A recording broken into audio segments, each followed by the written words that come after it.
हरे कृष्णा। नमस्कार दोस्तों, स्वागत है आपका आपके अपने YouTube चैनल आस्था शक्ति पर। आप सभी को पता होगा, इन दिनों आप सुन रहे हैं पौष मास कथा। तो आज मैं आपको सुनाऊंगी पौष मास कथा अध्याय 8।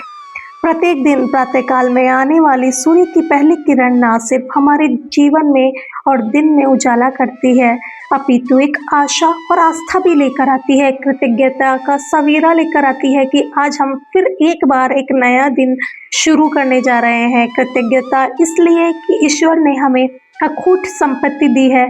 अगर हम उसको चाहें और समझ पाएं तो हमारा जीवन सकारात्मक ऊर्जा से भरा हुआ है। अगर हम उसको देख पाएं तो हमारे जीवन में अत्यंत संभावनाएं हैं। अगर हम उसका इस्तेमाल कर पाएं तो बस प्रयास करना है उस दिशा में देखने की। इसी विचार के साथ आप सभी का स्वागत है आज हमारी पौष मास की कथा की श्रृंखला में। आशा है आप सभी लोग प्रतिदिन प्रातःकाल में सुनाई जा रही इन पौष कथाओं का श्रवण कर रहे होंगे। हमें विश्वास है इसके साथ ही यह पौष मास की कथाएं आपको अपनी आध्यात्मिक साधना और मजबूत बनाने में सहायक करेगी। आज की हमारी पौष मास की कथा आरंभ करते हैं। पौष मास की पिछली कड़ी में हमने सुना था कि वशिष्ठ ऋषि के मार्गदर्शन में सोम शर्मा ब्राह्मण ने अपनी पत्नी सुमना के साथ भगवान श्री विष्णु की घोर और कठिन तपस्या की और उससे प्रसन्न होकर भगवान श्री हरि उनके सामने प्रकट हुए और उन्हें वर मांगने के लिए कहा। तब सोम शर्मा ब्राह्मण ने कहा, प्रभु पहले तो आप मुझे एक अच्छी तरह से निश्चित किया हुआ एक वर यह दीजिए कि मैं प्रत्येक जन्म में आपकी भक्ति करता रहूं। दूसरा वर यह दीजिए कि मुझे मोक्ष प्रदान करने वाले अपने विचरल परधाम का आप दर्शन करवाइए। और तीसरे वर के रूप में आप मुझे एक ऐसा पुत्र दीजिए जो अपने वंश का उद्धार करने वाला हो, दिव्य लक्षणों से संपन्न हो, विष्णु भक्ति परायण हो, मेरे कुल को धारण करने वाला, सर्वज्ञ सर्वस्व दान करने वाला, जितेंद्रिय हो, तप और तेज से युक्त हो, देवता ब्राह्मण और इस जगत का पालन करने वाला, श्रीमन भगवान का आपका पुजारी और शुभ संकल्प वाला हो। और इसके अलावा हे केशव, आप मेरी दरिद्रता को भी हर लीजिए। सोम शर्मा ब्राह्मण के इस वरदान के विषय में सुनकर भगवान श्री हरि ने कहा, द्विज श्रेष्ठ, ऐसा ही होगा, इसमें कोई संशय नहीं है। मेरे आशीर्वाद से तुम्हें सुयोग्य वर के पुत्र की प्राप्ति होगी जो तुम्हारे वंश का उद्धार करने वाला होगा। तुम इस मनुष्य लोक में भी परम उत्तम दिव्य और मनोचित भोगों का उपभोग करोगे और उसके बाद तुम परम गति को प्राप्त करोगे। इस प्रकार भगवान श्री हरि वरदान देकर अंतर्धान हो गए और उसके बाद द्विज श्रेष्ठ सोम शर्मा ब्राह्मण अपनी पत्नी सुमना के साथ नर्मदा नदी के पुण्यदायक क्षेत्र पर उत्तम तीर्थ अमरकंटक में रहकर दान पुण्य करने लगे। और इस प्रकार बहुत समय व्यतीत हो जाने पर एक दिन सोम शर्मा कपिला और नर्मदा के संगम में स्नान करने गए। घर आकर ब्राह्मण उचित कर्म में लग गए और उसी व्रत से शोभा पाने वाली परम सौभाग्यवती सुमना ने पति के सहवाग से गर्भ धारण किया। समय आने पर उन्होंने देवताओं के समान कांतिमान उत्तम पुत्र को प्राप्त किया और जन्म दिया, जिसके शरीर से तेजोमयी किरणें छिटक रही थी। उसके जन्म के समय आकाश में बार बार देवताओं के नगाड़े बजने लगे। उसके बाद स्वयं ब्रह्मा जी देवताओं के साथ उस स्थान पर आए और स्वास्थ्य चित्त से उस बालक का नाम उन्होंने सुव्रत रखा। इस प्रकार नामकरण करने के बाद सभी देवता स्वर्गलोक चले गए। उनके जाने के बाद द्विजश्रेष्ठ सोम शर्मा ने बालक के जात कर्म आदि संस्कार किए और वह सुव्रत जो भगवान की कृपा से प्राप्त हुआ था पुत्र था। उनके जन्म पे ब्राह्मण के घर में धन्य धान्य से परिपूर्ण महालक्ष्मी श्रीनिवास करने लगी। हाथी, घोड़े, भैंस, गाय, सोने और रत्न इत्यादि की भी वस्तु की कोई कमी नहीं आ रही थी। सोम शर्मा का घर रतन राशि से कुबेर भवन की भांति शोभा पाने लगा। उस ब्राह्मण ने दान पुण्य आदि धर्मों का अनुष्ठान किया। तीर्थों में जाकर वे नाना प्रकार के पुण्यों में लगे रहे और जो भी दान और पुण्य संभव था वह सब कुछ उन्होंने किया। मेधावी सोम शर्मा का सारा जीवन ही ज्ञान और पुण्य के उपार्जन में लगा रहा। जब उनका पुत्र बड़ा हो गया तो उन्होंने हर्ष के साथ उनका विवाह किया और उसके पुत्र के भी पुत्र उत्पन्न हुए, जो बड़े ही पुण्यात्मा और उत्तम लक्षणों से संपन्न थे। वे सब भी सदा सत्यवादी और धर्मात्मा, तपस्वी, दान और धर्म में संलग्न थे। और उन पुत्रों के भी पुण्य संस्कार सोम शर्मा ने ही संपन्न किए। श्रील सुत जी गोस्वामी जी ने कथा को आगे बढ़ाते हुए कहा, एक समय महर्षि व्यास ने अत्यंत विस्मित होकर भगवान ब्रह्मा जी ने से सुव्रत का सारा उपाख्यान पूछा था। और तब ब्रह्मा जी ने कहा, सुव्रत बड़ा मेधावी बालक था।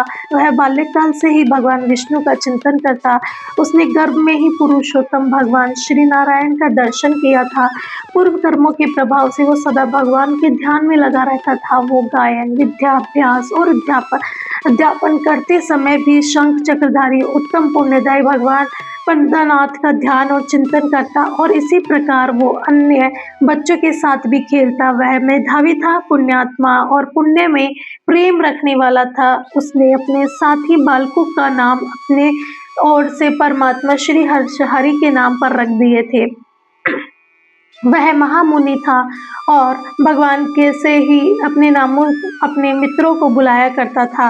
ओ केशव, यहाँ आओ, चक्रधारी माधव बचाओ, पुरुषोत्तम तुम ही मेरे साथ खेलो, मधुसूदन अब हम दोनों को वन में चलना चाहिए। इस प्रकार श्री हरि के नाम को लेकर वह ब्राह्मण बालकों के साथ खेला करता था, उन्हें बुलाया करता था। खेलने, पढ़ने, हंसने, सोने, गीत गाने, देखने, चलने, बैठने, ध्यान करने, सलाह करने, ज्ञान अर्जन करने और शुभ कर्मों का अनुष्ठान करने में के समय वह श्री भगवान को ही देखता। सदैव जगन्नाथ, जनार्दन आदि नामों का उच्चारण करता।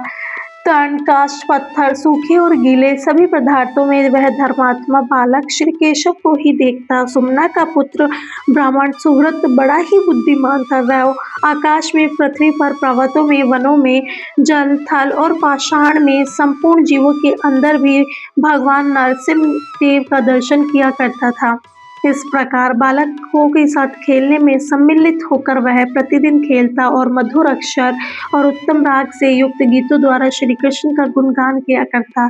सुव्रत कहता, संपूर्ण देवता सदा भगवान श्री मुरारी का ध्यान करते हैं, जिनके श्री अंगों के अंदर संपूर्ण जगत स्थित है, जो योग के स्वामी, पापों का नाश करने वाले, शरणागतों के रक्षक है। उन भगवान मधुसूदन का मैं भजन करता हूँ, जो संपूर्ण जगत के भीतर सदा जागते और व्याप्त रहते हैं, जिनमें समस्त गुणवानों का निवास है, जो सब दोषों से रहित है। उन परमेश्वर का चिंतन करके मैं सदा उनके युगल चरणों में मस्तक झुकाता हूँ, जो गुणों के अधिष्ठान है, जिनके पराक्रम का अंत नहीं है।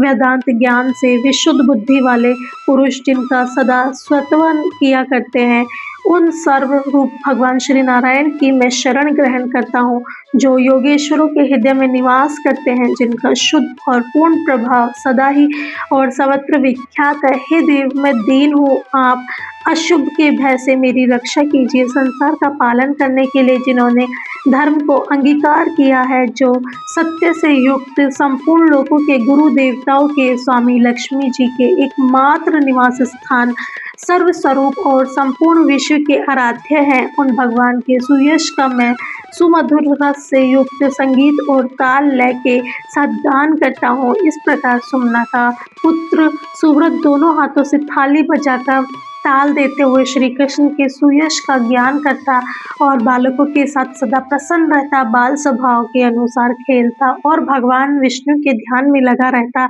जब अपने सुलक्षण पुत्र सुव्रत को खेलते हुए देखकर माता सुमना उसे बुलाती, कहती, बेटा आ जाओ, कुछ थोड़ा भोजन कर लो, तुम्हें भूख सता रही होगी। तो यह सुनकर वह बुद्धिमान बालक सुमना को उत्तर देता, माता, भगवान का ध्यान महान अमृत के समान है, मैं उसी से तृप्त रहता हूँ, मुझे भूख नहीं सताती। इस प्रकार भोजन के आसन पर बैठकर वह अपने सामने मिष्ठान परोसा हुआ देखता तो वह कहता, इस अन्न से भगवान विष्णु तृप्त हो। वह धर्मात्मा बालक जब सोने के लिए जाता तो वहाँ भी श्री कृष्ण का चिंतन करते हुए कहता, मैं योग निद्रा परायण भगवान श्री कृष्ण की शरण में आया हूँ। इस प्रकार भोजन करते, वस्त्र पहनते, बैठते, सोते, उठते समय वो श्री वासुदेव का चिंतन ही करता, उन्हीं को सब वस्तुएं अर्पित करता और इस प्रकार वह दिन प्रतिदिन बड़ा होता गया। वह धर्मात्मा सुव्रत युवावस्था आने पर अपने काम और भोग का त्याग करके वह ध्रुव पर्वत पर जाकर श्री भगवान विष्णु के ध्यान में मगन हो गया। उसने तपस्या आरंभ की। उस श्रेष्ठ पर्वत पर सिद्धेश्वर नामक स्थान के पास वह निर्जन वन में रहता, काम क्रोध आदि संपूर्ण दोषों का परित्याग करके इंद्रियों को संयम में रखते हुए तपस्या करता, अपने मन को एकाग्र करके भगवान श्री विष्णु के साथ जोड़ देता। इस प्रकार परमात्मा के ध्यान में 100 वर्षों तक लगे रहने के बाद उसके ऊपर भगवान श्री कृष्ण की कृपा हुई। जब भगवान जगन्नाथ अत्यंत प्रसन्न हुए और लक्ष्मी जी के साथ उसके सामने प्रकट होकर कहने लगे, हे धर्मात्मा सुभद्रा, अब ध्यान से उठो, तुम्हारा कल्याण हो। मैं विष्णु तुम्हारे पास आया हूँ, मुझे से कोई वर मांगो। मेधावी सुव्रत भगवान श्री विष्णु के यह उत्तम वचन सुनकर अत्यंत हर्षित हो गया। उसने आंखें खोलकर देखा तो स्वयं जनार्दन सामने खड़े थे और फिर दोनों हाथ जोड़कर उसने भगवान को प्रणाम किया और उनकी स्तुति करने लगा। सुभद्रा ने कहा, हे जनार्दन, यह संसार समुद्र अत्यंत गहरा है, इसका पार पाना कठिन है। यह दुखमय लहरों और मोहमयी भली भांति तरंगों से भरा हुआ है। मैं अत्यंत दीन हूँ और अपने ही दोषों और गुणों से, पाप पुण्य से प्रेरित होकर इसमें फंसा हुआ हूँ। आप मेरा कृपया उद्धार कीजिए। कर्म रूपी बादलों की भारी घटा घिरी हुई थी, जो गरजती और बरसती भी है। मेरे पातकों की राशि विद्युत लता की तरह उसमें थिरक रही है। मोह रूपी अंधकार समाहों से मेरी दृष्टि विवेक शक्ति नष्ट हो चुके हैं। मैं अत्यंत दीन हो रहा हूँ। हे मधुसूदन, मुझे अपने हाथ का सहारा दीजिए। यह संसार एक बड़ा महान वन है, इसमें अनेक दुख रूपी वृक्ष है, मोह रूपी सिंह इसमें निर्भय होकर निवास करते हैं। इसके अंदर शोक रूपी प्रचंड दानवाल प्रज्वलित हो रहा है और उसकी आँच से मेरा चित्त संतृप्त हो उठा है। हे कृष्ण, मुझे बचाइए। मैं ना तो दूसरे का नाम लेता हूँ, ना दूसरे को भजता हूँ, ना दूसरे का चिंतन करता हूँ। निरंतर और नित्य आपके चरणों और कमलों का प्रणाम करता हूँ। इस प्रकार अब मैं आपकी शरण में आया हूँ, कृपया आप मेरी रक्षा करें। मैं नौकर की भांति जन्म दान से ही आपका दास बन रहा हूँ। हे श्री कृष्ण, यदि आप मुझसे प्रसन्न हैं तो मुझे यह उत्तम वरदान दीजिए। मेरे माता पिता को सशरीर अपने परधाम में पहुंचाइए, मेरे ही साथ मेरी पत्नी को भी अपने लोक में ले चलिए। इस प्रकार भगवान की स्तुति करके और उनके वरदान को मांगकर सुव्रत चुप हो गया और तब भगवान श्री हरि ने कहा, हे ब्राह्मण, तुम्हारी उत्तम कामना अवश्य पूर्ण होगी। और इस प्रकार सुव्रत को वरदान देकर भगवान श्री हरि अंतर्धान हो गए और सुव्रत के साथ ही सुमना और सोम शर्मा भी वैकुंठ को प्राप्त हुए। तो यह थी आज की हमारी पौष मास की कथा। इसमें आशा है आपको यह कथा अच्छी लगी होगी और शायद अगर आपने आप हमारे चैनल पे नहीं आए हैं तो आप हमारे चैनल को सब्सक्राइब कीजिए, लाइक कीजिए और नोटिफिकेशन ऑन कीजिए ताकि आने वाले कथाओं के बारे में और व्रत के बारे में आप जानकारी प्राप्त कर सके। धन्यवाद।